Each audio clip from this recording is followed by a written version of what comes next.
Anti, ഞങ്ങൾ വന്ന് വളരെ ഇമ്പോർട്ടൻ്റ് ആയൊരു കാര്യം പറയാനാ. സിദ്ധുവാണ് തുടങ്ങി വെച്ചത്. അവൻ നന്ദനെ നോക്കി. നന്ദൻ്റെ മുഖത്ത് ടെൻഷനുണ്ട്. എന്താ മോനെ? സാവിത്രി സംശയത്തോടെ ചോദിച്ചു. മുഖവരില്ലാതെ കാര്യം പറയാം. ആൻറ്റിയുടെ മകളെ എനിക്ക് തന്നേക്കുമോ? ഞാൻ പൊന്നുപോലെ നോക്കിക്കോളാം. അത്രയ്ക്ക് എനിക്ക് ഇഷ്ടമാണ്. നന്ദൻ പറഞ്ഞു നിർത്തിയപ്പോൾ സാവിത്രിയും ചന്ദ്രനും അശോകനും നെട്ടലോടെ അവനെ നോക്കി. പിന്നെ സാവിത്രിയുടെ മുഖം തെളിഞ്ഞു വന്നു. മോനെപ്പോലെ നല്ലൊരു പയ്യനൊപ്പം അവൾ സന്തോഷത്തോടെ ഇരിക്കും. എല്ലാം മറന്നിട്ടും അവളെ കൂടെ കൂട്ടുമെന്ന് പറഞ്ഞല്ലേ.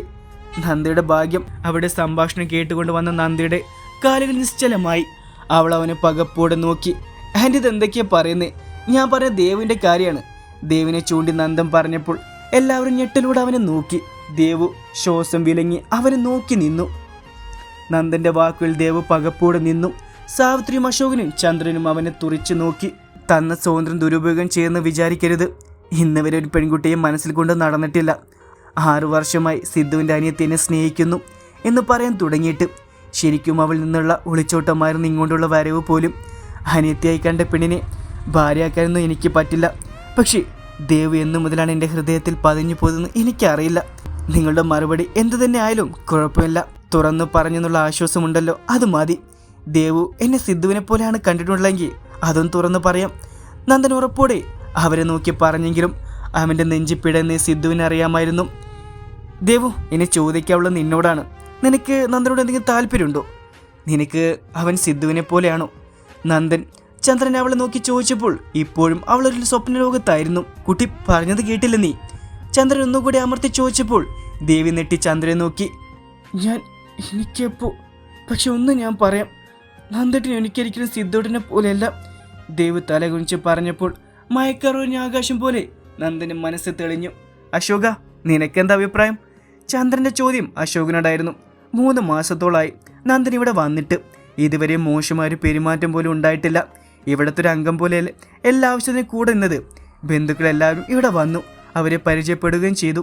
ഇത്രയും വലിയൊരു കുടുംബത്തിൽ മരുമകളായി കയറി ചെല്ലാനുള്ള യോഗ്യത എൻ്റെ മകൾക്കുണ്ടോ എന്ന് എനിക്ക് സന്ദേഹമുള്ളൂ. അശോകൻ ഇടർച്ചയോടെ പറഞ്ഞപ്പോൾ സാവിത്രി അശോകന്റെ ചുമലിൽ കൈയമർത്തി. അവൾക്ക് ഇഷ്ടമാണെങ്കിൽ ഞങ്ങൾക്ക് ഒരു സമ്മതക്കുറവില്ല. ദേവിനെ നോക്കി സാവിത്രി പറഞ്ഞു. അവളുടെ മുഖം ചുവന്നു തുടത്തിരുന്നു. നന്ദിനെ നോക്കാനാകാതെ അവൾ ചന്ദ്രന്റെ പുറകിൽ ഒളിച്ചു. പൂച്ച കണ്ണുപിടിച്ച് പാല് കുടിക്കുന്ന എനിക്ക് അറിയാമായിരുന്നു കേട്ടോടി. അനന്തിര അവളെ ചന്ദ്രൻ അവളുടെ കയ്യിൽ പിടിച്ച് മുന്നോട്ട് നിർത്തി പറയുമ്പോൾ സാവിത്രിയും അശോകനും സംശയത്തോടെ നോക്കി. ഇവൾക്കൊരു നേരത്തെ ഇഷ്ടമായിരുന്നു. അത് പലപ്പോഴും ഞാൻ കണ്ടിട്ടുണ്ട്. ചന്ദ്രന്റെ വാക്കുകൾ ഞെട്ടലോടെ നന്ദനിരുന്നു. സിദ്ധുവിന്റെ അവസ്ഥയും അത് തന്നെയായിരുന്നു. ദേവാറിയെ നോക്കാതെ അകത്തേക്ക് ഓടി. വാതിൽ പടിയിൽ നിന്നിരുന്ന നന്ദ ചിരിയോട് അവളെ കൈകെട്ടി നോക്കി നിന്നു. ഇനി രണ്ടാളും ഞങ്ങളറിയാതെ ഒത്തു കളിച്ചതാണോ? വരുന്നൊരാലോചന മുന്നോട്ട് കൊണ്ടുപോകാൻ ഇവൾ സമ്മതിച്ചിട്ടില്ല. സാവിത്രി സംശയത്തോടെ ചോദിച്ചു. അവർ തമ്മിൽ അങ്ങനെ ഒന്നും ഇല്ലമ്മേ. രണ്ടാളുടെ ഉള്ളിൽ ഒരു ഇഷ്ടം ഉണ്ടായിരുന്നു. അതന്ന് സിദ്ധുവിന്റെ വീട്ടിൽ കല്യാണത്തിന് പോയ സമയത്ത് എനിക്ക് മനസ്സിലായതല്ല മാഷേ. നന്ദൊരു കള്ളച്ചിരിയോട് ചോദിച്ചപ്പോൾ നന്ദൻ ചുണ്ടുകൾ കടിച്ചു പിടിച്ച് ചിരി അടക്കി അവളെ നോക്കി. ഇത്രയും നാൾ കൂടെ നടന്നിട്ട് ഞാനിതൊന്നും അറിഞ്ഞില്ലല്ലോ. സിദ്ധു പരിഭവത്തോടെ നന്ദനെ നോക്കി പറഞ്ഞു. പൊരുത്തം നോക്കണോ ഇനി? അശോകൻ ചന്ദ്രനെ നോക്കി പറഞ്ഞു. എന്തിനാ? ഇവളുടെ പൊരുത്തം നോക്കിയതല്ലേ, എന്നിട്ട് എന്തായി? ചന്ദ്രൻ നന്ദയെ നോക്കി പറഞ്ഞപ്പോൾ അവളുടെ മുഖം വാടി. ഈ കാര്യം വീട്ടിൽ അറിയിക്കണം. പിന്നെ അവരെയും കൂടി ഒഫീഷ്യലായി ഒരു പെണ്ണ് കാണല്, അതുപോലെ. സിദ്ധു ചോദിച്ചപ്പോൾ സാവിത്രിയും അശോകനും തലയാട്ടി. അവളുടെ കണ്ണു നിറയ്ക്കാതെ പൊന്നുപോലെ മോൻ നോക്കുമെന്ന് ഞങ്ങൾക്കറിയാം. മോന്റെ കയ്യിൽ അവളെ ഏൽപ്പിക്കാൻ സന്തോഷമുള്ളൂ. സാവിത്രി നന്ദന്റെ കൈകൾ കൂട്ടിപ്പിടിച്ചുകൊണ്ട് പറഞ്ഞു. ഈ നാട്ടിൽ വന്നത് മുതൽ ഒരമ്മയുടെ സ്നേഹം കരുതലും നൽകിയിട്ടുണ്ട് അമ്മ. ഈ വീട്ടിലെ ഒരംഗത്തെ പോലെ എന്നെ കണ്ടു. എനിക്ക് നൽകിയ സ്ഥാനവും സ്വാതന്ത്ര്യവും ദുരുപയോഗം ചെയ്തെന്ന് തോന്നലുണ്ടാകുമോ? എൻ്റെ ആവശ്യം തള്ളിക്കളയുമോ എന്നൊക്കെയായിരുന്നു എൻ്റെ ടെൻഷന്. പക്ഷെ ഇപ്പോൾ വലിയൊരു സന്തോഷം തോന്നുന്നു. അച്ഛനമ്മയും നഷ്ടപ്പെട്ട ഈ അനാഥനെ ഇങ്ങനെ ചേർത്ത് പിടിച്ച് സ്നേഹിക്കാൻ ഈ അമ്മയെപ്പോലെ ആർക്കും കഴിയില്ല. എൻ്റെ അമ്മയെ തന്നെയാണ് ഞാൻ കാണുന്നത്. നന്ദൻ്റെ കണ്ണുകൾ നിറഞ്ഞപ്പോൾ കണ്ണു നിറച്ച് സാവിത്രി അവനെ ചേർത്ത് പിടിച്ചു. എൻ്റെ മോൻ തന്നെയാ നീ. ഇനി നിനക്ക് അമ്മയായും അച്ഛനായും ചേച്ചിയായും അമ്മാവനായും ഞങ്ങളുണ്ട്. പിന്നെ നിന്റെ പാതിയായി ഞങ്ങളുടെ ദേവുട്ടിയും. സാവിത്രി പറഞ്ഞപ്പോൾ സിദ്ധു കൈകെട്ടി നോക്കി നിന്നു. അപ്പം ഞാനാരാണ് നിനക്ക്? സിദ്ധു ചുണ്ട് കൂട്ടിക്കൊണ്ട് ചോദിച്ചപ്പോൾ നന്ദൻ അവൻ ചേർത്ത് പിടിച്ചു. എല്ലാവരും ഉപേക്ഷിച്ചു, സ്വന്തം വീട് ഉപേക്ഷിച്ചു എൻ്റെ ഒപ്പം വന്നവനില്ല നീ. ഒറ്റ വയറ്റിൽ പിറന്നില്ലെങ്കിലും നീ എൻ്റെ കൂടെപ്പിറപ്പില്ല സിദ്ധു. നന്ദവനെ കെട്ടിപ്പിടിച്ചുകൊണ്ട് പറഞ്ഞു. കുളപ്പടവിലിരുന്ന് ദേവിന്റെ മുഖം ചുവന്നു തൊടുത്തു. എൻ്റെ കൃഷ്ണ, എന്നാലും മാഷിന് എന്നെ ഇഷ്ടമായിരുന്നു. അന്ന് സിദ്ധോട്ടൻ വീട്ടിൽ വെച്ച് എന്നെ നോക്കിയ ഓരോ നോട്ടത്തിലും എൻ്റെ ഹൃദയം പിടഞ്ഞിരുന്നു. ദേവ് മുഖം പൊത്തി നാണത്തോടെ സ്വയം പറഞ്ഞു. നന്ദനും സിദ്ധുവും അവിടെ വീട്ടിലേക്ക് പോയി കഴിഞ്ഞപ്പോൾ നന്ദിയുടെ ഫോണിലേക്ക് രാഹുലിന്റെ കോൾ വന്നു. കോൾ അറ്റൻഡ് ചെയ്ത നന്ദിയുടെ കയ്യിൽ നിന്ന് ഫോൺ താഴേക്ക് വീണു.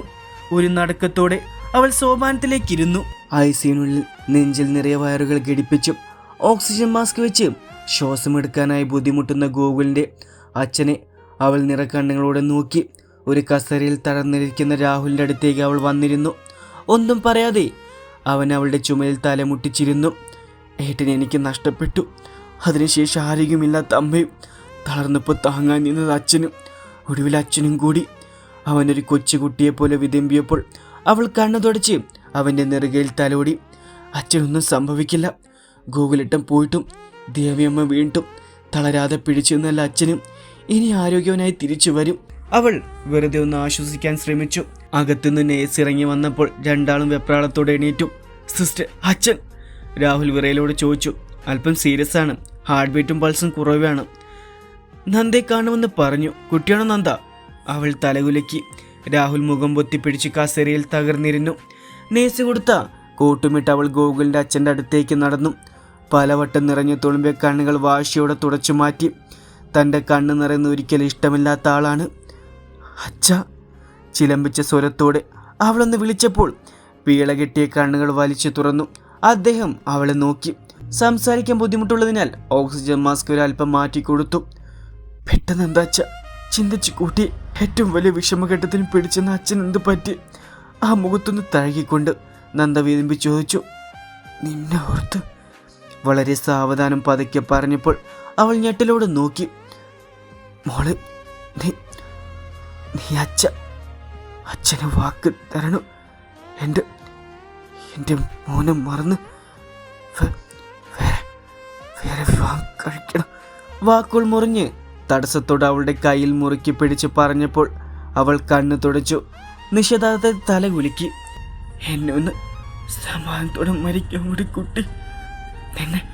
നിന്നെ ഒരുത്തൻ്റെ മോനെ പോലെ ഞാനും ഗതി കിട്ടാതാലേണു.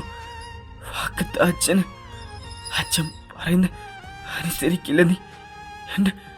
എൻ്റെ അവസാനത്തെ ആഗ്രഹം വാക്കത്ത. അവളുടെ കയ്യിൽ മുറുക്കി പിടിച്ചു. വേഗത കൂടിയ ശ്വാസതടസ്സത്തെ വകവയ്ക്കാതെ അയാൾ പറഞ്ഞുകൊണ്ടിരുന്നപ്പോൾ നന്ദാകെ ഭയന്നുകൊണ്ടിരുന്നു.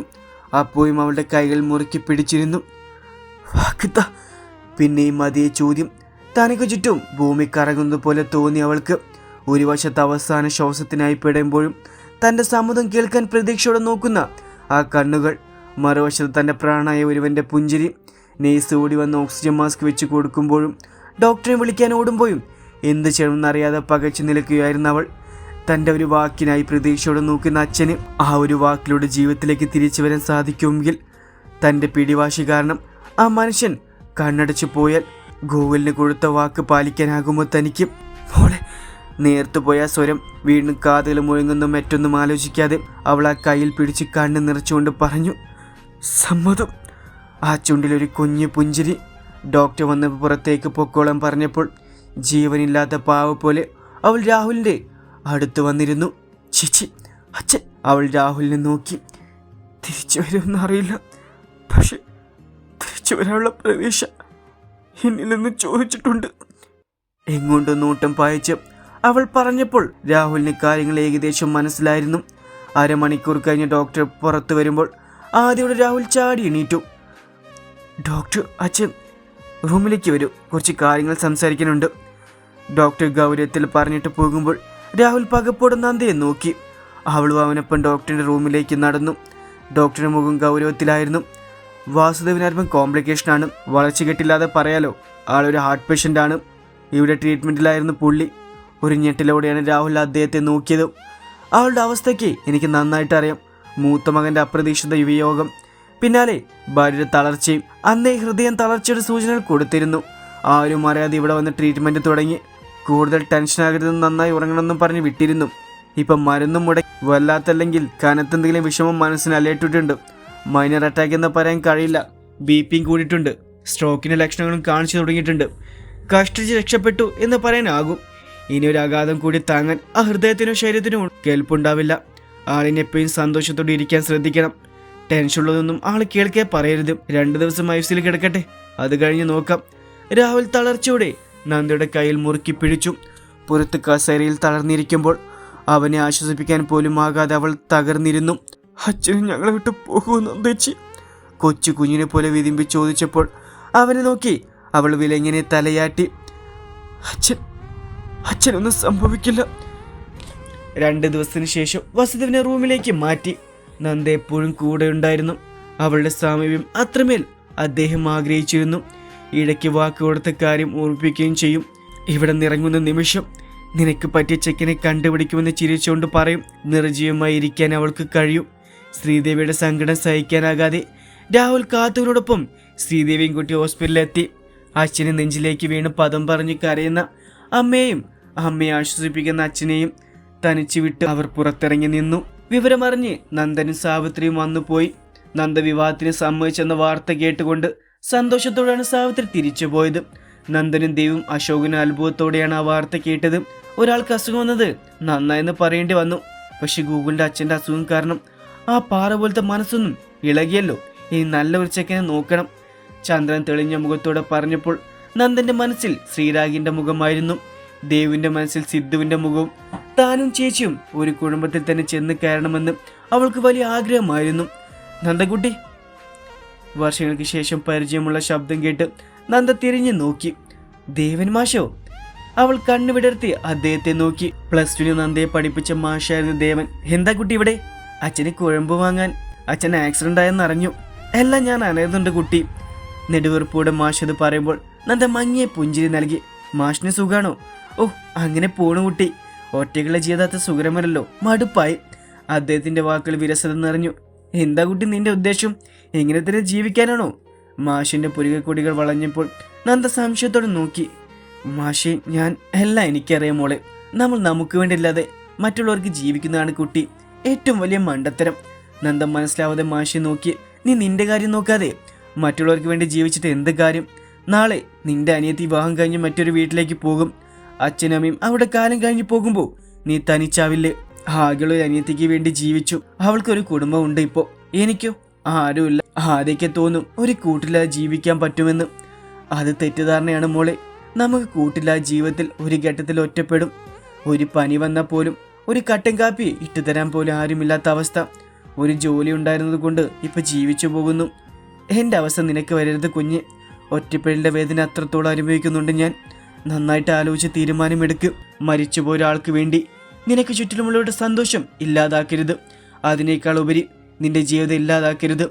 അവളുടെ ചുമയിൽ തട്ടി യാത്ര പറഞ്ഞ് അദ്ദേഹം പോയപ്പോൾ നന്ദ തല പൊരുത്തു.